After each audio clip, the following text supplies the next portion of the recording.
I never imagined that the person who would hurt me the most would live under the same roof as me. This is not a story about strangers. This is a story about family. Or at least, people who were supposed to be family. My father remarried when I was 17. His new wife came with a daughter, my step-sister. She was quiet at first, polite, always smiling. Everyone around us kept saying how lucky we were. A fresh start, a new family. I wanted to believe that. We lived together for years.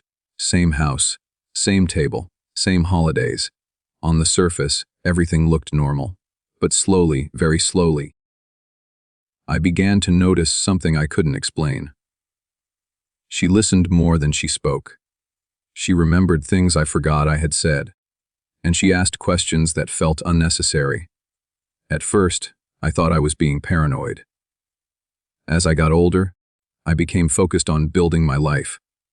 I worked long hours. I saved money.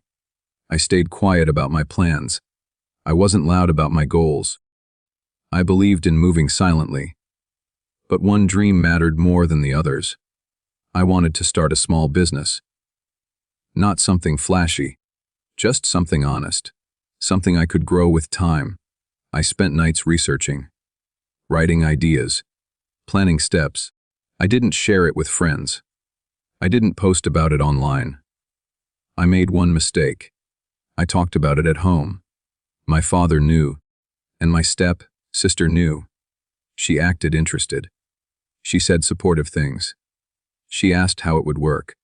She asked about timing. She asked about money. I answered casually, without thinking much of it. She was family. Why wouldn't I trust her? Months later, something strange happened. A friend sent me a link. He asked if this was my project. I opened it. My heart dropped. It was my idea. Not similar, not inspired, identical, same concept, same structure, same approach. Even the wording felt familiar. It had been launched publicly.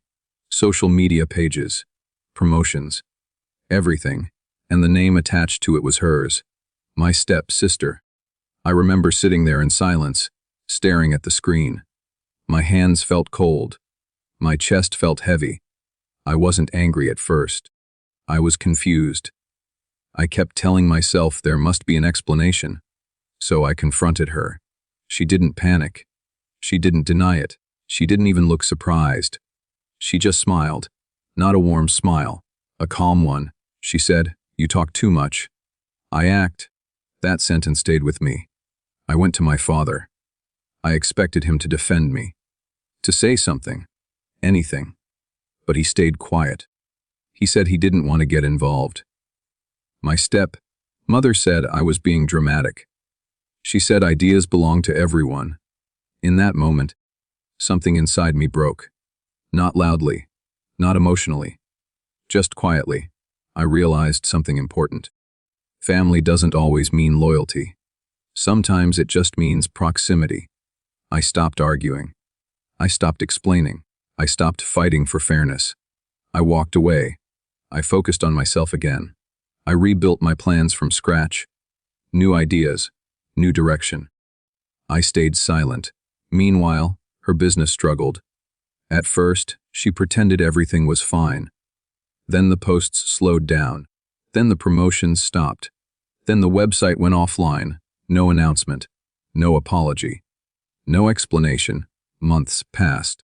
We still lived in the same house. We barely spoke. She avoided eye contact. I didn't ask questions. And here is the strange part. I wasn't happy about her failure. I was calm. Because I learned something that day. People who steal ideas rarely know how to carry them. People who rush rarely last. And people who betray you often teach you the most important lessons. I eventually launched my own project. Quietly. Differently. Stronger. This time, I told no one until it was already moving. And it worked. Not perfectly. Not instantly. But honestly. Now, when I look back, I understand the truth. Some people are not meant to walk with you. They are meant to reveal themselves to you. And if you're reading this, remember one thing. Move in silence. Protect your plans. And never assume that everyone close to you wants to see you succeed. Because sometimes, the person watching you the closest is waiting for the chance to replace you.